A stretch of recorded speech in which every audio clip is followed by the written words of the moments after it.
Bonjour à tous et bienvenue à Catch Club. On se retrouve pour un nouvel épisode des 5 news WWE de la semaine. Et aujourd'hui forcément on va se concentrer sur WrestleMania 35 qui est dans une semaine exactement. Et donc d'ailleurs pour info en parlant de WrestleMania 35, comme vous le savez, moi je vais prendre l'avion mercredi direction New York pour justement aller voir WrestleMania 35, mais aussi plein d'autres shows de catch. Du coup voilà, je serai pas avec vous cette semaine pour pouvoir partager, on va dire, cette magnifique semaine de catch, mais j'ai préparé quelques vidéos qui sortiront courant de la semaine. Demain par exemple, vous aurez une vidéo qui vous présentera tout mon programme à New York. Ensuite mercredi, vous aurez les pronostics pour NXT TakeOver New York, et vendredi, vous aurez les pronostics pour WrestleMania 35. Mais surtout, si vous souhaitez me suivre une fois que je serai sur place, n'hésitez pas à me suivre sur mes réseaux sociaux comme Facebook, Instagram et Twitter. Je vous mets toutes les infos dans la description, et pour info je pense que je posterai surtout des petites photos et des anecdotes sur Twitter et sur Instagram, donc ajoutez-moi sur Twitter @le_catch_club et sur Instagram @le_catch_club. Comme ça vous pourrez voir quelques images de mon voyage à New York en avant-première,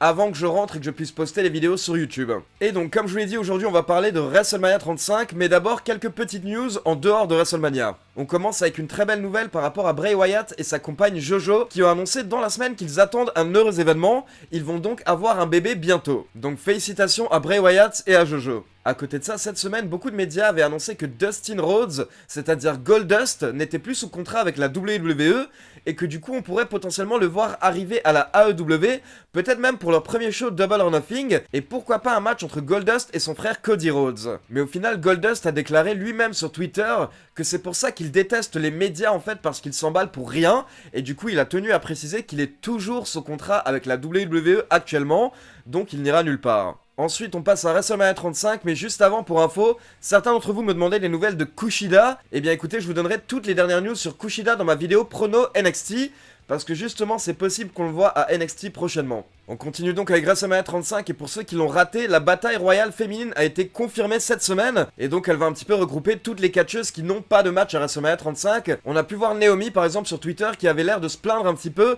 de ne pas être dans un match plus important. À côté de ça par contre, un match a été retiré de la carte de WrestleMania 35 parce que comme vous le savez, Asuka ne va pas défendre son titre à WrestleMania. Du coup, comme ça fait un match en moins, apparemment selon les rumeurs, il est possible que cette semaine la WWE annonce des matchs pour les titres par équipe de Raw et de SmackDown pour WrestleMania 35. Donc au final on pourrait avoir deux nouveaux matchs cette semaine qui seraient annoncés, et en fait c'est assez important à suivre parce qu'il y a pas mal de rumeurs comme vous le savez autour des Revival et des Usos qui souhaiteraient potentiellement quitter la WWE. Pour les Usos, leurs contrats prennent fin cette année, et pour les Revival ce serait l'année prochaine. Et du coup d'après les journalistes américains, il sera très intéressant de suivre en fait si les deux équipes auront un match pour le championnat par équipe à WrestleMania 35, parce qu'en fait ça devrait nous donner justement beaucoup d'infos par rapport à leur futur. Si par exemple on ne voit pas les Usos ou les Revival défendre leur titre à WrestleMania, à ce moment-là, on peut à nouveau les imaginer demander un départ après le show, parce qu'ils n'auront tout simplement pas été utilisés dans le plus grand show de l'année, et en plus les équipes n'auront pas du tout été mises en avant. À côté de ça, on continue avec John Cena.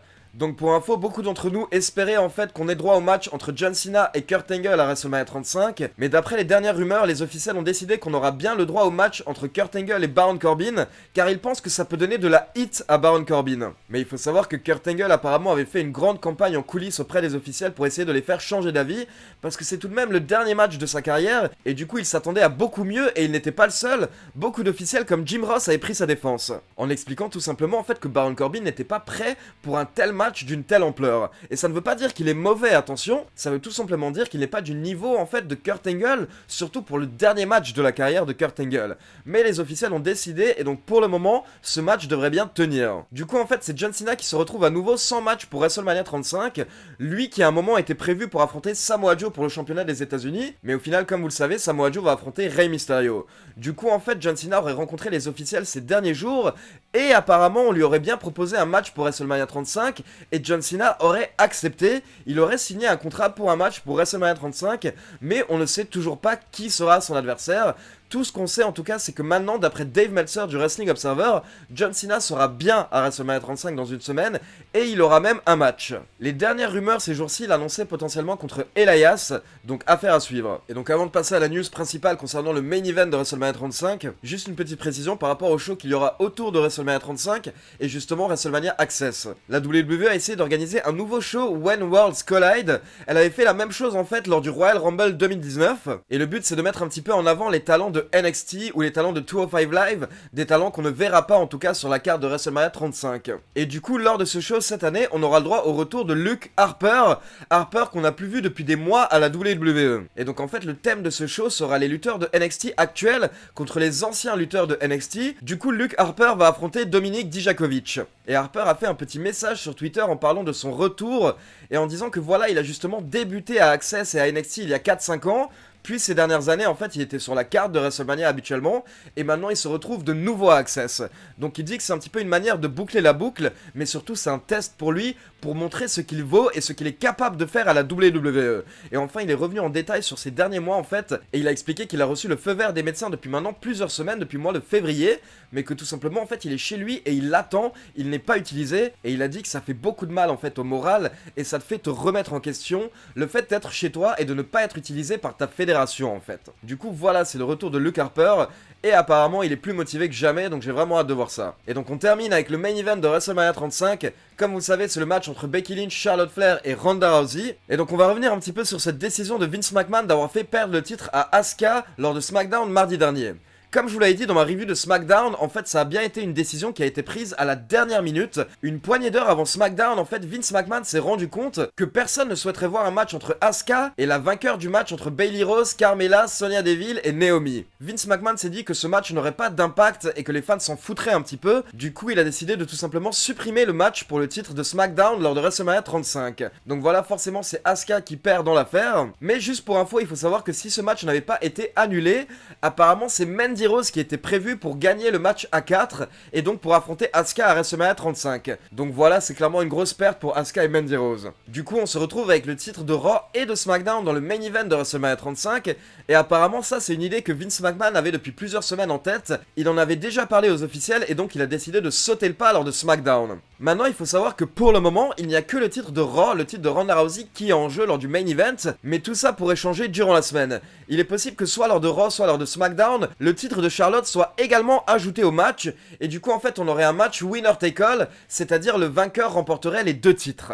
À ce moment-là, on terminerait WrestleMania 35 avec une nouvelle championne féminine unifiée, Raw et SmackDown. Personnellement, je vous avoue que je peux pas me projeter et dire si c'est une bonne ou une mauvaise idée. Donc comme d'habitude dans ces cas-là, je demande à voir, je demande à ce que la WWE me surprenne, et me surprenne de manière positive si possible. Mais ce que je comprendrais pas, je vous avoue en fait, c'est que le but des titres par équipe féminin, c'était justement de donner plus d'exposition aux catcheuses. Et donc la logique derrière ça, c'était que plus il y aurait de titres, plus justement il y aurait de matchs féminins. Du coup en fait, si on ajoute les titres par équipe féminin, mais que tout de suite derrière on enlève un des titres solo, ça s'annule en fait un petit peu la décision et l'objectif de la WWE. Maintenant clairement ça va ajouter encore plus d'enjeux à ce match, et ça pourrait clairement en fait améliorer encore plus le match. Donc voilà, je demande à voir comme je vous l'ai dit, et j'en parlerai un petit peu plus en détail durant ma vidéo prono de WrestleMania que je posterai dans la semaine. Donc voilà, c'est tout pour les news WWE de la semaine. N'hésitez pas à me dire ce que vous pensez de cette carte de WrestleMania 35 dans les commentaires, et est-ce que vous espérez qu'il y aura des matchs pour les titres par équipe de Raw et de SmackDown à WrestleMania 35, ou est-ce que vous trouvez qu'on a déjà assez de matchs sur la carte?